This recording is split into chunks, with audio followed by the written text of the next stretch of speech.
Grazie. Ora procediamo con un altro personaggio non veneziano in partenza, ma per altri versi molto veneziano, come il patriarca Roncalli, le sue agende, e do la parola a Enrico Galavotti, che è della Fondazione Scienze Religiose Giovanni XXIII di Bologna, quello che io ricordo solo come centro di documentazione per quando lo frequentavo io, ma era una vita fa.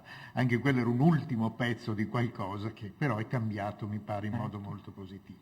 Grazie. Grazie a lei. Per chiunque abbia potuto studiare la vicenda di Angelo Giuseppe Roncalli, è impossibile dissimulare l'importanza del quinquennio che gli trascorse a Venezia prima della sua elezione a Papa dal marzo del 53 all'ottobre del 58. Nel senso che non v'è dubbio che la prima vera ed esclusiva esperienza pastorale di Roncalli, che per quasi 30 anni fu impegnato in missioni diplomatiche, ha costituito in qualche modo un modello, un'anticipazione, sia pure embrionale, di ciò che egli avrebbe posto in essere più tardi come vescovo di Roma.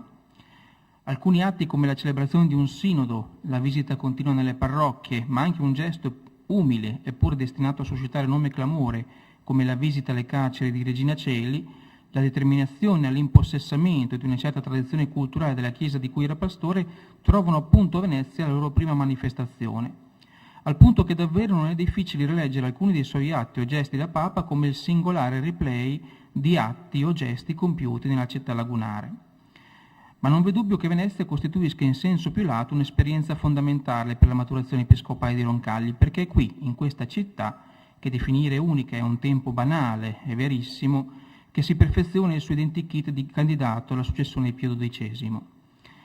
Risale infatti al 54, dunque un anno dopo il suo approdo in Laguna, un dettagliato rapporto che l'ambasciatore italiano presso la Santa Sede Mameli aveva inoltrato al proprio Presidente del Consiglio, con il quale lo informava che nell'eventualità, che allora appariva imminente, di un conclave, una figura come quella di Roncalli avrebbe potuto ragionevolmente imporsi, riassumendo in sé le qualità del diplomatico, quale effettivamente era stato per 28 anni, e del religioso, qualifica che appunto gli derivava dall'essere in quel momento il patriarca di Venezia.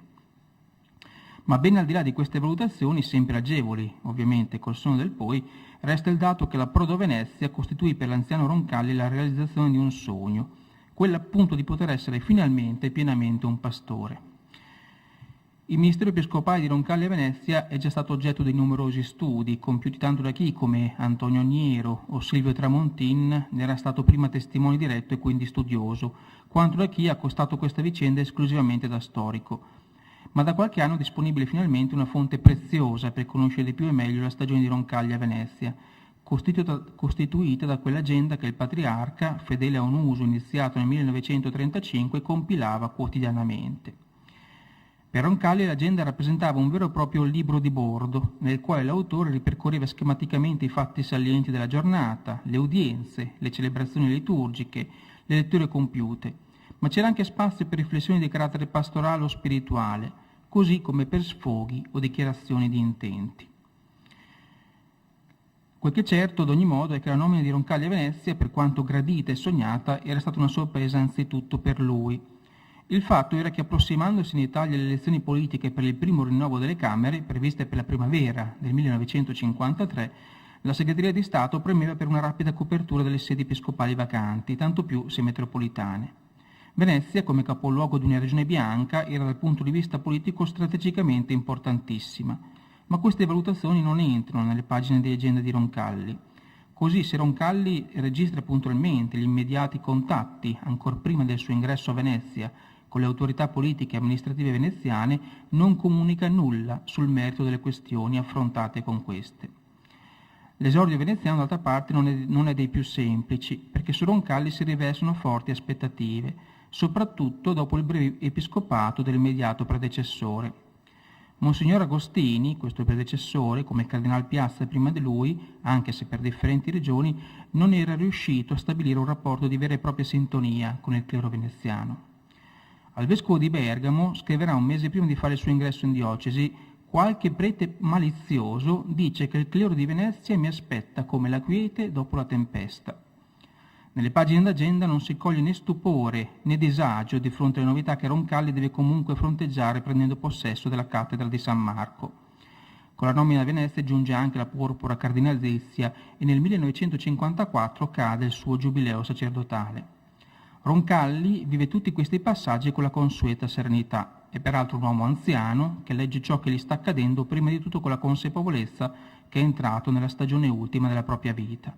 E infatti una delle prime cose che fa mettendo piede a Venezia è di prepararsi un sepolcro nella cripta di San Marco. Così sono fitti nelle pagine d'agenda i richiami a mostrarsi pronto a morire. Come patriarca gli capita con una certa frequenza di rendere visita a sacerdoti anziani in fin di vita. Spesso, quello in limine vite, è il primo contatto diretto con i preti veneziani. Roncalli ne esce talora incoraggiato e in altri casi pungolato a verificare con ancora maggiore severità la propria preparazione alla morte. Come patriarca, quindi, Roncalli poteva finalmente liberare quella disposizione alla vita pastorale troppo a lungo sacrificata dalle incombenze diplomatiche. Emblematicamente, dopo soli 2 mesi dall'approdo in laguna, aveva scritto che come responsabile di una diocesi si trovava finalmente posto innanzi ai veri interessi delle anime e della Chiesa. La ripresa della visita pastorale, iniziata ma non conclusa dal predecessore Agostini, consentiva poi a Roncalli una rapida immersione nella frastagliata realtà del patriarcato, nonché di materializzare una modalità di esercizio del governo pastorale che rivelerà affinità ma anche profonde differenze rispetto ad altri vescovi veneziani. Avvicinandosi alla ripresa della visita pastorale, segnalava dunque Roncalli di volerla compiere, scrive nell'agenda, nello spirito del Concilio di Trento, come pastore e padre. Nella sua agenda Roncalli insiste quindi sulla necessità della misericordia e scrive, usando un termine tipico di un uomo di una sua epoca, di non voler impugnare il frustino. Proponendosi questo modello, Roncalli, che come patriarca è anche presidente della Conferenza Episcopale del Triveneto, può misurarne occasionalmente la scarsa diffusione. Durante un pellegrinaggio a Lourdes, compiuto con i vescovi del Triveneto, ironizzerà sullo squillante discorso, cito ancora, di Monsignor Piasentini di Chioggia, che, cito, parlava come Mosè dal Sinai. Mentre, appunto a Roncalli, sarebbe meglio non perdere tempo in deplorazioni inutili. Nell'agenda insiste anche frequentemente sull'importanza centrale per il vescovo come per il suo clero della mitezza, della pazienza, della carità. Certamente a Venezia non mancano le occasioni per mettere a dura prova questa opzione di governo. Come diretto responsabile di un clero diocesano, Roncalli è infatti impegnato quotidianamente dalle questioni più svariate, dai concorsi parrocchiali alle sanzioni delle infrazioni disciplinari. E se era cessata la sua attività di nunzio, d'altro canto le sue consolidate doti diplomatiche non andavano del tutto sciupate in questo nuovo incarico. Nel novembre del 56 registra così, cito ancora, qualche tribolazione col carattere di questi del resto buoni preti. Buoni sì, ma preoccupati della propria volontà e del proprio comodo. Non c'è che la mitezza che vale con loro. Ma l'agenda è utile anche per comprendere come questa mitezza roncalliana, più che un dato di carattere, è il prodotto di un'esigente e continua distinzione tra il perseguimento dei principi e le vie pratiche con le quali conseguirne la realizzazione. Lo si comprende particolarmente ripercorrendo in parallelo con Roncalli momenti di crisi che attraversano il mondo negli anni del suo patriarcato. Così, nell'incandescente 1956, dopo l'intervento delle truppe sovietiche in Ungheria, il patriarca interviene in una cerimonia di suffragio per le vittime delle insurrezioni, ispirandosi, scrive, al Salmo 74. E scrive: «Bene, bene, dovetti impressionare, però non fui troppo veemente contro gli iniqui, anche se meritevoli? Certo, questo stile non corrisponde al mio vezzo ordinario di predicare». Le agende del patriarca confermano quindi la propensione del loro redattore a esaltare e metabolizzare la tradizione delle chiese con le quali era venuto progressivamente a contatto nel corso della sua vita. Davvero Roncalli non concepisce l'incarico a Venezia come un onorifico pensionamento e attraverso le notazioni delle agende si appresta l'impegno profuso nell'approfondire la conoscenza della storia e della tradizione religiosa veneziana. Non dimentico né Parigi né la Francia, scrive pochi mesi dopo il suo ingresso, ma Venezia è oggi mai la mia sposa e la amo tanto. Per questo rimane folgorato da una realtà come quella della Fondazione Cini e sono ricorrenti nell'agenda le note degli incontri con Vittore Branca. una fondazione appunto così benemerita nel promuovere e sostenere tutto ciò che poteva favorire la conoscenza della cultura e tradizione veneziana. Dal canto suo Roncalli censisce ogni forma di legame possibile tra la sua terra natale e Venezia.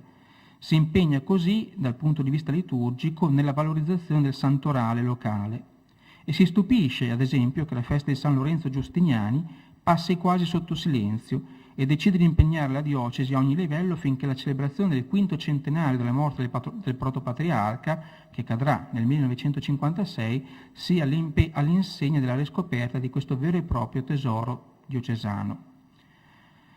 Dal momento in cui ne entra in possesso, sfoglia appunto con interesse crescente le opere di Giustiniani, ne fa oggetto di meditazione quotidiana, ricercandovi ciò che può essere opportuno per i suoi interventi e le sue omelie, e promuove un vasto programma celebrativo comprendente pubblicazioni e conferenze, ma è ben attento a non perdere di vista l'obiettivo principale e scrive: «Sta bene la ricerca storiografica», annota nel dicembre del 55, «più utile è la preghiera che avvicina le anime, è lo spirito di San Lorenzo Giustiniani che soprattutto mi preme di introdurre in me».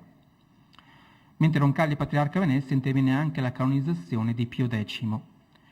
L'evento naturalmente è sentito in modo particolare in città, perché era proprio da Venezia, città della quale è stato vescovo dal 1894 al 1903, che Giuseppe Sarto era partito per il conclave che l'avrebbe eletto Papa.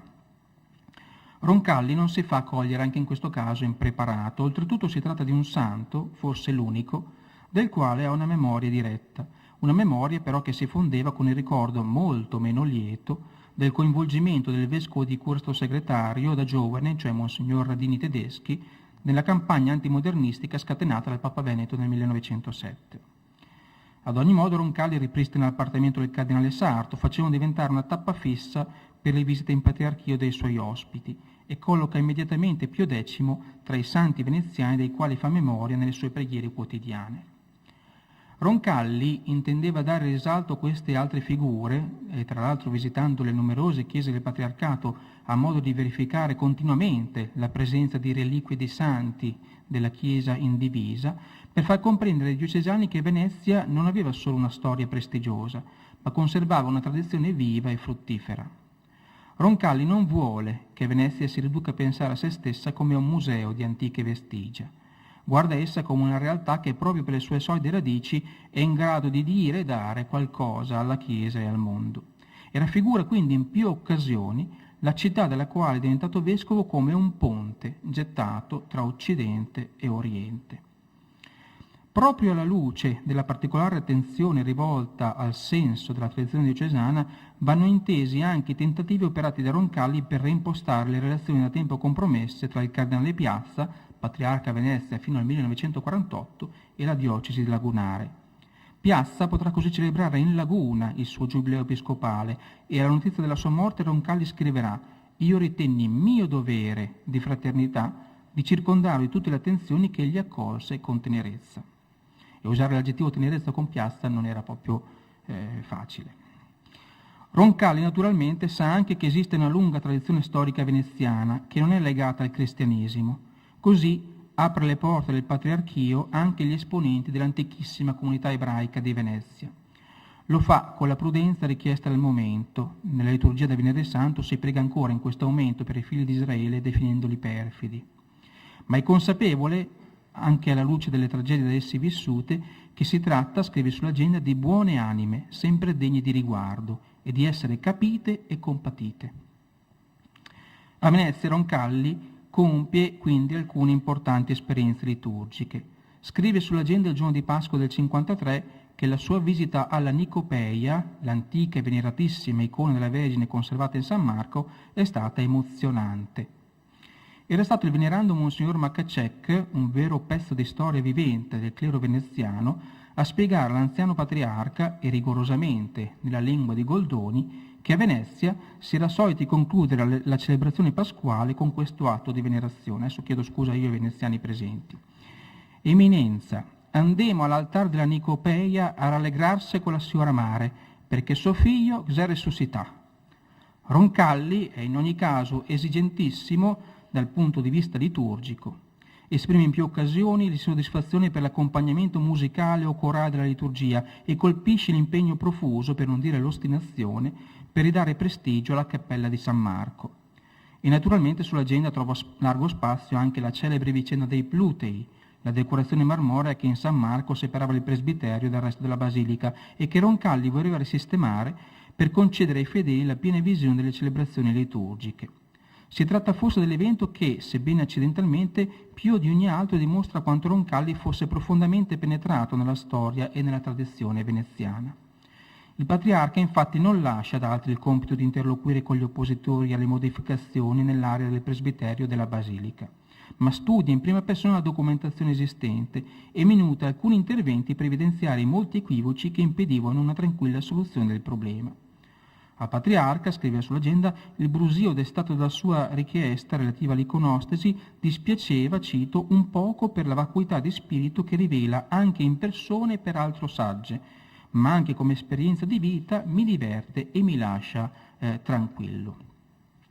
Ma le resistenze incontrate fanno perdere anche a Roncalli il suo proverbiale aplomb, inducendolo a scrivere sull'agenda che, cito ancora, l'affare dei Plutei mi esercita alla pazienza, non la voglio, non la debbo perdere. Giorno per giorno si dispiega il raggiro che fa capo a pochissime persone, artisti che non vedono che l'arte e non conoscono né apprezzano la liturgia, oppure antiche cariatidi di una nobiltà sorpassata, anche se sempre degna di qualche riguardo, non però in diritto di imporsi al buon senso di chi che sia. Più in generale, attraverso la lettura delle agende si può osservare come l'attitudine rispetto alle più varie manifestazioni dell'arte costituisca un altro capitolo importante dell'episcopato di Roncalli in Laguna. Era ormai una prassi inveterata per i patriarchi emanare un monitum per interdire al clero la visita della Biennale d'arte. Roncalli deciderà in questo senso di attenuare la tradizionale austerità della curia veneziana, sino a recarsi di persona nel 1956, ed era la prima volta per un vescovo di Venezia, tra i padiglioni della mostra.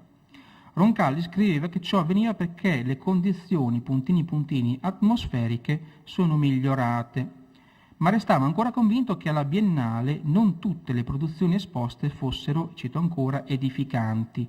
Io non vidi, proseguiva Roncalli, del resto, che le sale dell'Italia e della Francia e del Belgio. Il complesso dei padiglioni, giardino, attrezzamenti, veramente degni, ma il contenuto, i pezzi esposti, i saggi dell'arte contemporanea, a mio avviso, un pervertimento dei concetti della bellezza e dell'arte, quali furono sentiti e vissuti sin qui, un vero ospedale dell'arte e degli artisti. L'intonazione non muta di molto in occasione della seconda visita alla Biennale compiuta nel 1958, l'anno in cui verrà eletto Papa. Il patriarca si diffondeva stavolta anche sulle ragioni che stavano alle radici della svolta da lui compiuta e scrive: così come la visita fu fatta e accolta, la reputo gesto di grande rispetto generale dell'arte, più pratico e opportuno che non un'astensione da parte di chi rappresenta la Chiesa, che è maestra di prudenza e di misura. Il patriarca confessa nell'agenda la sua impreparazione di fronte a quello che chiama, cito ancora, il mondo artistico moderno, che aggiungeva aveva anche profondità che non lo trovavano preparato. Ma le agende ci dimostrano anche come il concetto di classicità fosse per il patriarca davvero sui generis. Così, quando nel 1958 cade il secondo centenario di Antonio Canova, appunta sull'agenda: il Canova francamente era un bravo uomo, ma le sue sculture, parlo delle femminili, troppo ignude, che il Signore lo perdoni. Anche nel caso del grande scultore veneto, Roncalli va comunque al cuore della questione e ne salva ciò che ritiene fondamentale. Nell'ambito proprio di queste celebrazioni affermerà: la frase di Antonio Canova, mi non odio nessun, è la regola di ogni buon cristiano che si rispetta e ama farsi rispettare.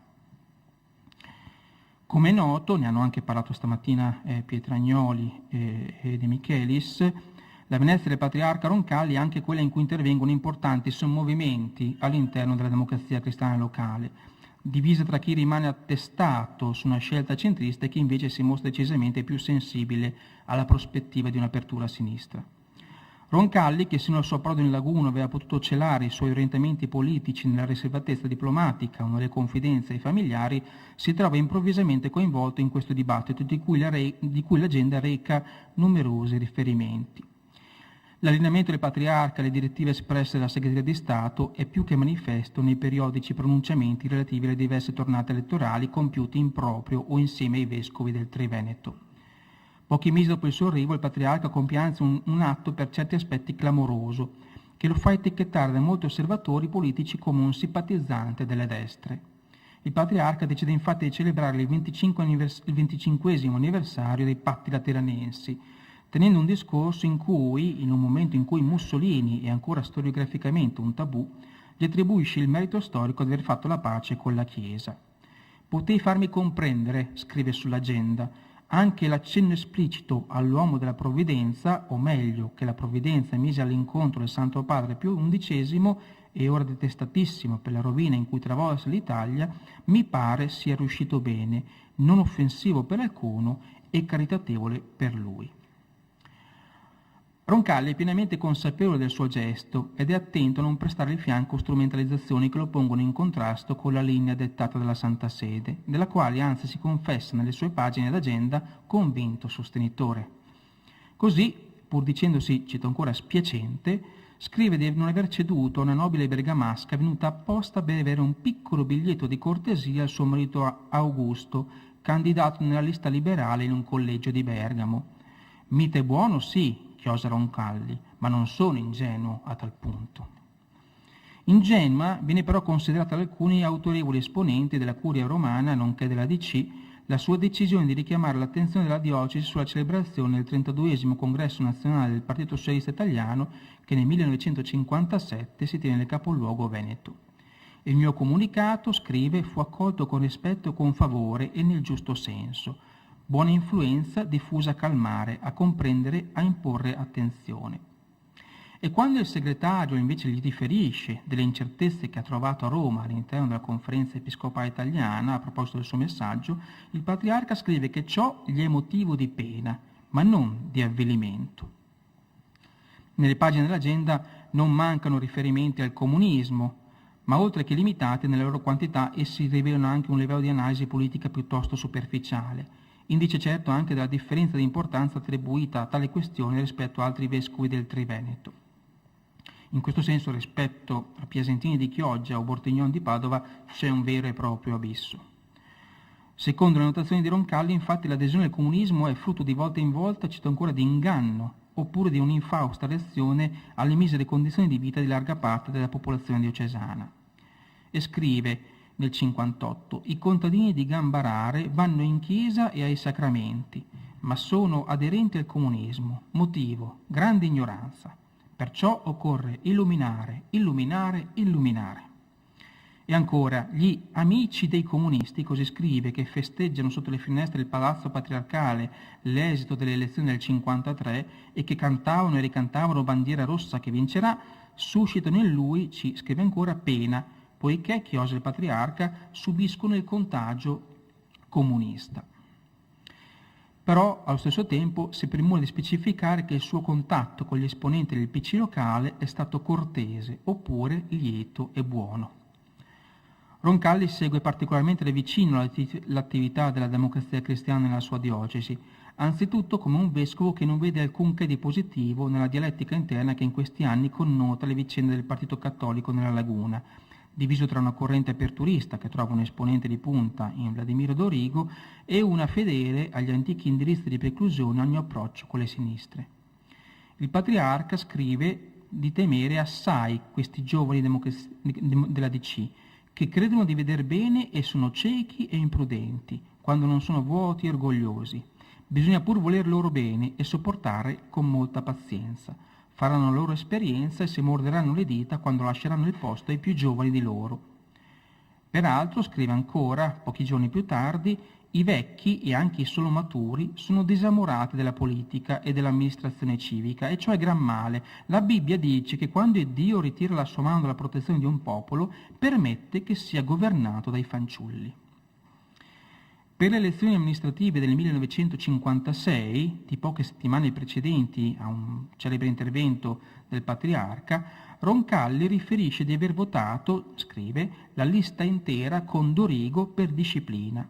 Non voglio essere profeta, continua Roncalli, ma la piega che quelle cose vanno prendendo sotto l'impulso dei giovani inesperti e presuntuosi del partito DC ci prepara inquietudini e amarezze. È facile scorgere deviazioni che persistono contro le intenzioni e le istruzioni della Santa Sede e anche del governo, che non ammettono aperture a sinistra. Grazie a Dio, conclude Roncalli, non posso essere improverato di aver taciuto. Ciò mi conforta la pazienza e alla fermezza.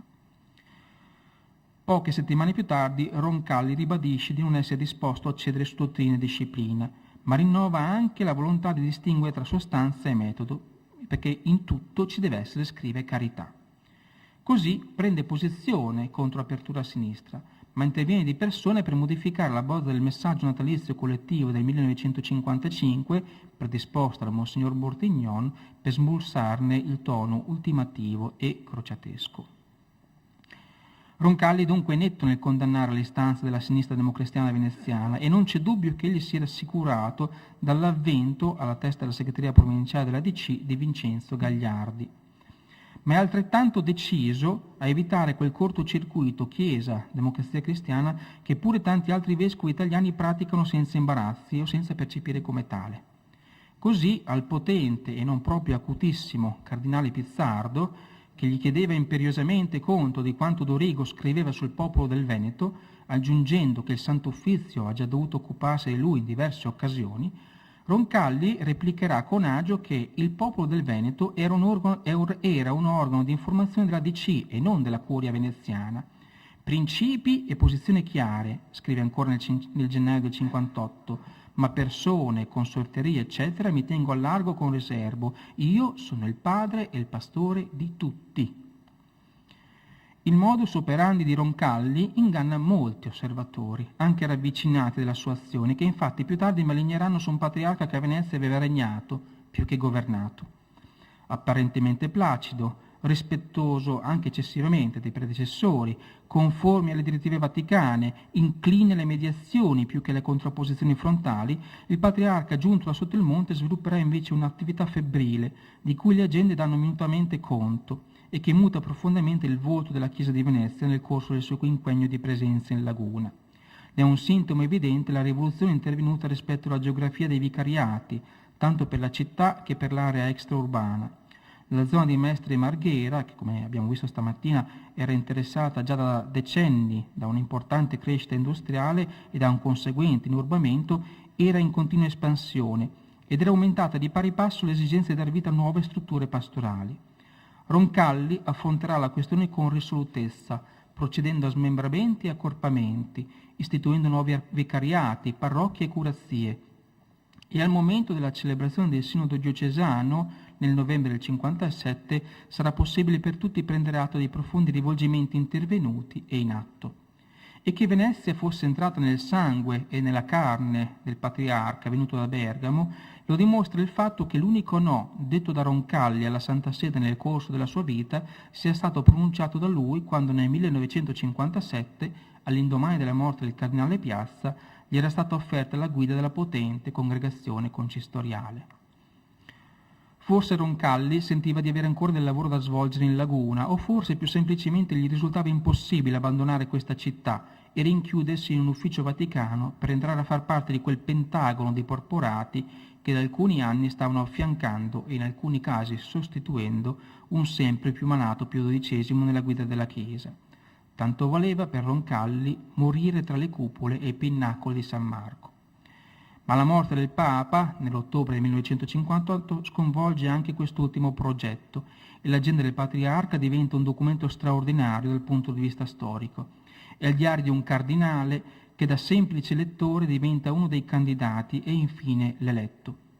A Monsignor Valentino Vecchi, che tanto l'aveva aiutato per le vicende del seminario di Venezia, rivolge in queste giornate l'invito a pregare affinché il successore di Pio XII, scrive, chiunque esso sia, non rappresenti una soluzione di continuità, ma progresso nel seguire la giovinezza perenne della Santa Chiesa. E il giorno in cui la televisione trasmette le immagini dell'impressionante corteo che trasporta la salma dei Pacelli da Castel Gandolfo a San Pietro, Roncalli scrive ancora: «Noi cristiani siamo qui sulla terra non a custodire un museo, ma a coltivare un giardino fiorente di vita e riservata ad avvenire glorioso». In un certo senso era lo stesso messaggio che era rivolto ai suoi diocesani di Venezia per 5 anni: non custodire un museo, ma coltivare un giardino. Grazie.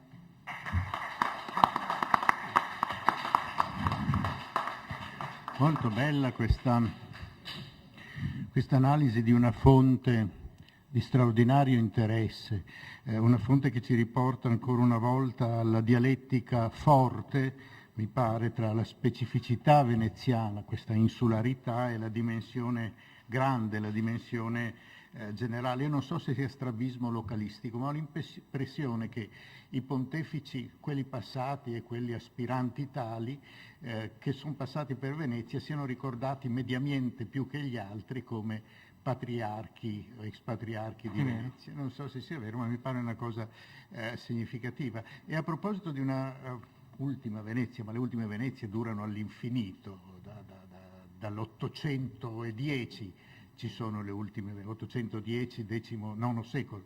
Mi viene in mente, qua c'è un po' la interferenza della mia professione, io insegno storia,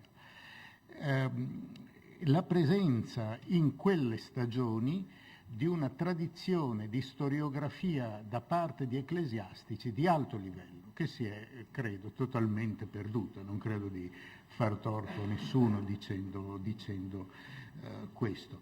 Grazie comunque, grazie. Passiamo alla